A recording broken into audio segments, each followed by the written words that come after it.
Hello everyone, my name is Divya Varjani. I am an assistant professor of zoology in GP College. आज की जो हमारी class रहेगी वो रहेगी डेवलपमेंट के ऊपर। डेवलपमेंट जो है वो बहुत ज़्यादा इंपॉर्टेंट टॉपिक है आपके बीएससी सेकेंड सेमेस्टर के अकॉर्डिंग भी, एमएससी के अकॉर्डिंग भी, और नेट और नीट वगैरह जो भी आप कंपटीशन एग्जाम देते हो उनके पर्पज से भी, ठीक है। आप अच्छे से स्टडी करना, अच्छे से ये टॉपिक मैं होप करती हूँ कि मैं अच्छे से आपको पढ़ा पाऊँ और आप भी अच्छे से इस पर ध्यान देना, फोकस करना। तो डेवलपमेंट स्टार्ट करने से पहले हमें ये तो पता होना ही चाहिए कि डेवलपमेंट होता क्या है। तो हम यही देखते हैं कि डेवलपमेंट होता क्या है। तो डेवलपमेंट जो होती है ये एक लाइफ लॉन्ग प्रोसेस होती है, यानी ये थ्रू आउट द लाइफ जो है ये प्रोसेस चलती रहती है। जब से बर्थ भी नहीं, जब से जायगोट बनता है तब से लेके और वो थ्रू आउट जब तक डेथ नहीं हो जाती किसी भी ऑर्गेनिज्म की, तब तक वो चलती रहती है। It is a series of progressive changes that occurs in an organisms life, ठीक है। तो इसमें क्या होता है कि सीरीज ऑफ प्रोग्रेसिव चेंजेस होते हैं। ऑब्वियसली प्रोग्रेसिव चेंजेस ही तो होंगे, ऐसा थोड़ी होता है कि मम्मी जब होती है किसी बुड्ढे को जन्म देती है एंड देन फिर वो धीरे धीरे जवान होता है, ऐसा नहीं होता। जब जवान होता है मतलब एक बेबी होगा, फिर वो अडल्ट में कन्वर्ट होता है, देन ओल्ड होता है, देन उसकी डेथ हो जाती है, ऐसा ही तो होता है। तो इसलिए इसको क्या बोलते हैं कि यहाँ पे प्रोग्रेसिव चेंजेस होते हैं। Development starts from the zygote. Zygote से डेवलपमेंट स्टार्ट होता है। जायगोट अगर आपको पता नहीं हो तो यहाँ पे आप इसमें देख सकते हैं, जैसे स्पर्म और एग जब एक दूसरे से फर्टिलाइज करते हैं, मतलब फर्टिलाइजेशन होता है इनमें, फर्टिलाइजेशन इस प्रोसेस को बोलते हैं, बेसिकली फ्यूज करते हैं। तो फ्यूजन के पश्चात जो बनता है उसी को क्या बोलते हैं, जायगोट बोलते हैं। It occurs through out the life of an organism until death, ठीक है। तो क्या होता है कि थ्रू आउट जब से जायगोट बना तब से लेके डेवलपमेंट स्टार्ट होगा, और जब तक ऑर्गेनिज्म की डेथ नहीं हो जाती तब तक ये जो डेवलपमेंट की प्रोसेस है वो लाइफ लॉन्ग चलती ही रहती है। नेक्स्ट हम देखते हैं, development involves both growth and differentiation. Development के अंदर में क्या आता है, ग्रोथ भी आती है और डिफरेंशिएशन भी आता है। ग्रोथ तो आपको पता ही होगा, जैसे सेल डिवाइड होती है ऑर्गेनिज्म की, जब एक छोटी सी सेल होगी फिर डिवाइड होते होते मल्टीपल सेल्स बना देती हैं, सेल्स मिलकर टिश्यूज बनाते हैं, टिश्यूज मिलकर ऑर्गन बनाते हैं, और ऑर्गन मिलके क्या बनाते हैं, एक ऑर्गन सिस्टम का फॉर्मेशन करते हैं। तो यहाँ पे ग्रोथ हो गया, और डिफरेंशिएशन भी हम थोड़ा और डिटेल से अभी जस्ट थोड़ी सेकेंड्स में पढ़ेंगे। Leading to the formation of a complex multicellular body from a single cell. एक सिंगल सेल ही तो होती है जायगोट, फिर उसमें डिवीजन वगैरह होता है, देन आगे स्टेजेस कवर होती हैं, जैसे मोरूला, ब्लास्टोला, ये सब कुछ होते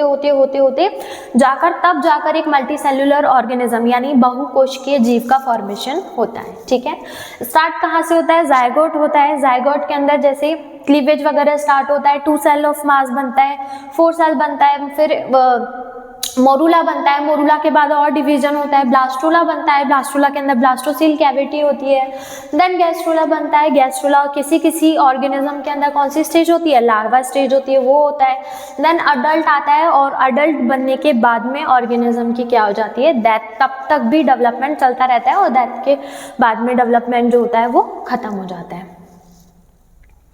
नेक्स्ट इसी में देखो, जैसे जायगोट है, जायगोट में क्या होगा, क्लीवेज होगा यहाँ पर, ठीक है। क्लीवेज होने के बाद में एक सेकंड,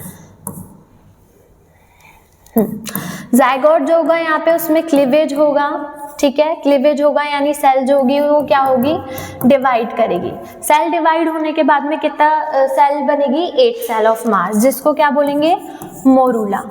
मोरूला के बाद में क्या बनेगा, ब्लास्टोला। ब्लास्टोला के अंदर जो कैविटी होगी इसका नाम क्या होता है, ब्लास्टोसील कैविटी होती है।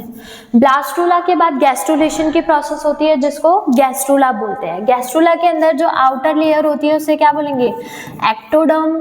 अंदर वाली जो लेयर होती है उसको क्या बोलेंगे, एंडोडर्म। और जो मिडिल वाली लेयर होती है उसको क्या बोलेंगे, मीजोडर्म, ठीक है।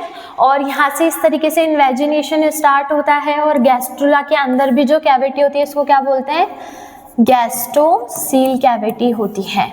फिर उसके बाद बनता है हमारा लार्वा। लार्वा जो होता है वो इतना मतलब अजीब सा शेप का दिखता है, तो फिर वो भगवान को बोलता है, भगवान मैंने ऐसा क्या पाप किया है कि आप मुझे ऐसे गंदी सी शक्ल दे रहे हो।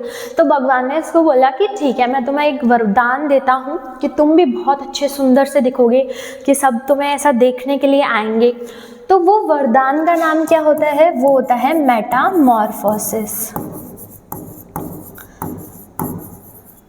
ठीक है, तो लार्वा जो होता है इसके अंदर मेटामॉर्फोसिस होता है। मेटामॉर्फोसिस के बाद में वो एक अडल्ट कन्वर्जन होता है, बहुत सुंदर उसकी शेप वगैरह आ जाती है, सेल्स पूरी कंबाइन होके सिस्टम्स वगैरह बना लेती है और बहुत अच्छा सा ऑर्गेनिज्म तैयार हो जाता है। फिर वही सेम उसमें डिवीजन, डिफ्रेंशिएशन, ये सब कुछ होता है और फिर अंटिल कहाँ पे लास्ट में क्या हो जाती है, उस ऑर्गेनिज्म की डेथ हो जाती है। ठीक है, तब तक डेवलपमेंट जो होता है वो चलता रहता है।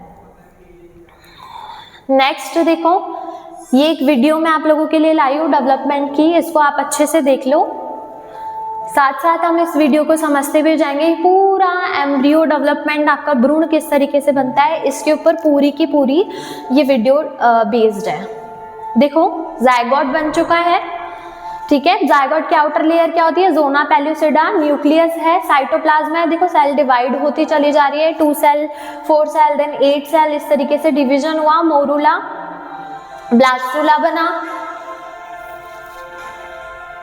देखो ब्लास्टुला के अब अंदर, फिर उसके बाद ब्लास्टोसील कैविटी, इनर सेल मास्ट, और बाहर वाली कौन सी होती है? ट्रोकोप्लास्ट होती है।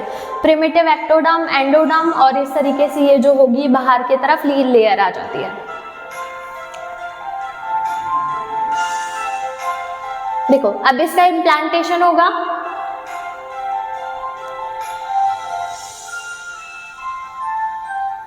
ठीक है, साइटोब्लास्ट हो गया, अंदर की जो कैविटी है।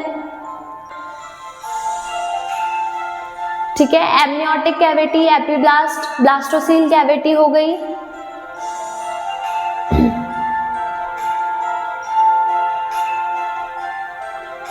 ये आप डेज भी देखते जाना, डे 13 जब होता है तो उसमें इस तरीके के चेंजेस दिखते हैं। देखो प्रिमिटिव स्टिक हो गई, ऊपर वाली जो होती है प्रिमिटिव नोड कहलाती है।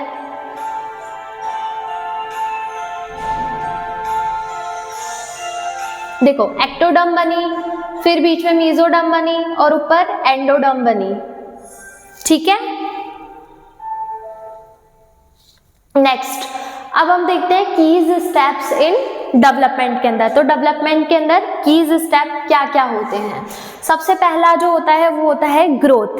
ठीक है, ग्रोथ अभी हमने बात करी, increase in size and mass. तो सेल जब सेल के साइज में इंक्रीज होती है और डिवाइड होते होते उसके मास में भी इंक्रीज होता है, उसका मास भी, तो उसी को क्या बोलते हैं? हम ग्रोथ बोलते हैं। Occurs by mitotic cell division. तो माइटोटिक सेल डिवीजन यानी 2, 2, 4, 4 से 8, इस तरीके से जो माइटोटिक सेल डिवीजन होता है उस वे में होता है। No change in the cell type, only in number. तो नंबर के अंदर ओनली सेल इंक्रीज करती है, सेल के टाइप में फर्क नहीं पड़ता। ठीक है, जैसे जायगोट हुआ, जायगोट के बाद 2 सेल स्टेज आई, फिर 4 सेल स्टेज आई, देन 8 सेल स्टेज आई।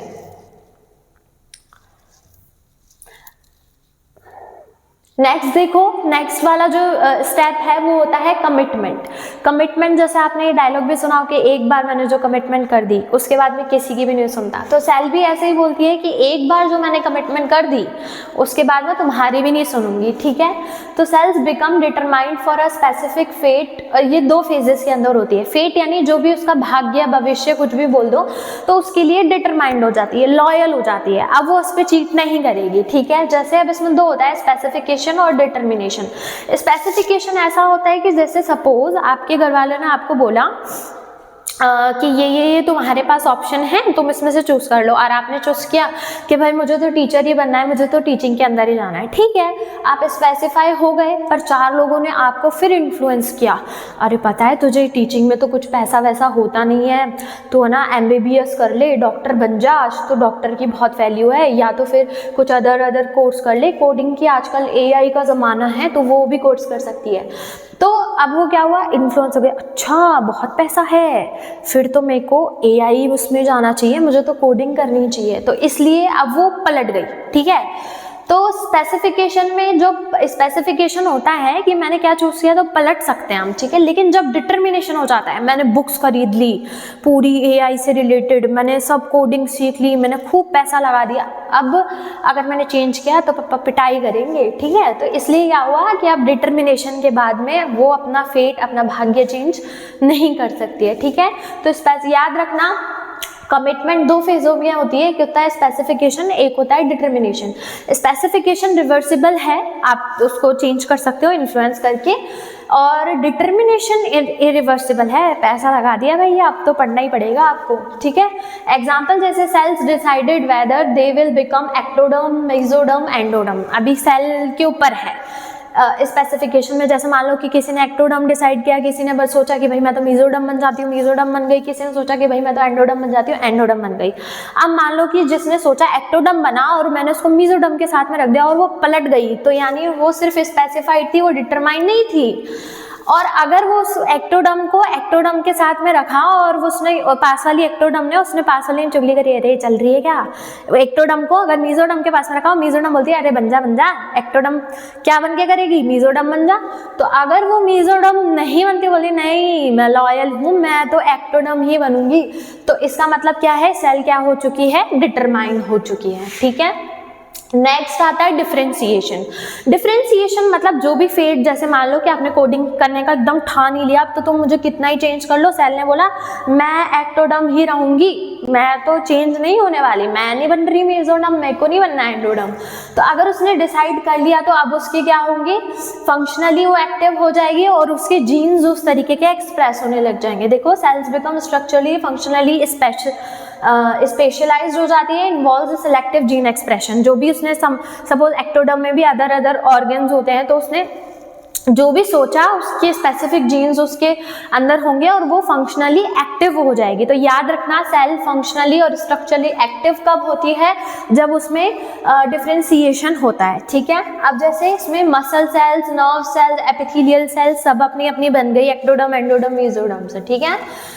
अब आता है मॉर्फोजेनेसिस। मॉर्फोजेनेसिस अभी हमने थोड़ी देर पहले लार्वा का देखा था ना, जो वरदान मिला था, वही होता है मॉर्फोजेनेसिस। मॉर्फोजेनेसिस में क्या होता है, formation of 3D shape and body organisation. 3D shape जैसे अभी हम हैं तो हम 3D ऑर्गेनाइजेशन, हमने स्टारफिश देखी थी, वो भी 3D ऑर्गेनाइजेशन होता है, उसको क्या बोलते हैं, मॉर्फोजेनेसिस, जिसमें 3D ऑर्गेनाइजेशन हो जाती है। Sales undergo movements, folding and patterning. तो इस तरीके से सेल्स जो होती है उनके अंदर मूवमेंट होती है, एक जगह से दूसरी जगह पैटर्निंग होती है।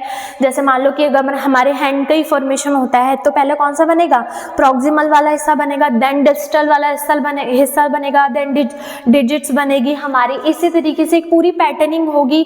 सबसे ज़्यादा जीन एक्सप्रेशन यहाँ होगा, फिर धीरे धीरे स्लो हो जाएगा। इस तरीके से आप जीन एक्सप्रेशन में पढ़ोगे, ठीक है। Example formation of organs and body symmetry, वही बॉडी के ऑर्गन्स का बनना और जो सिमेट्री पढ़ा होगा ना आपने, जो बॉडी की एक सिमेट्री होती है, जैसे हम ह्यूमन है तो हमारे अंदर बाइलेटरल सिमेट्री, तो हमारे इस तरीके से सिमेट्री के अंदर पूरा ऑर्गेनाइज्ड हो जाएगा। सो आज के लिए बस इतना ही। Thank you so much.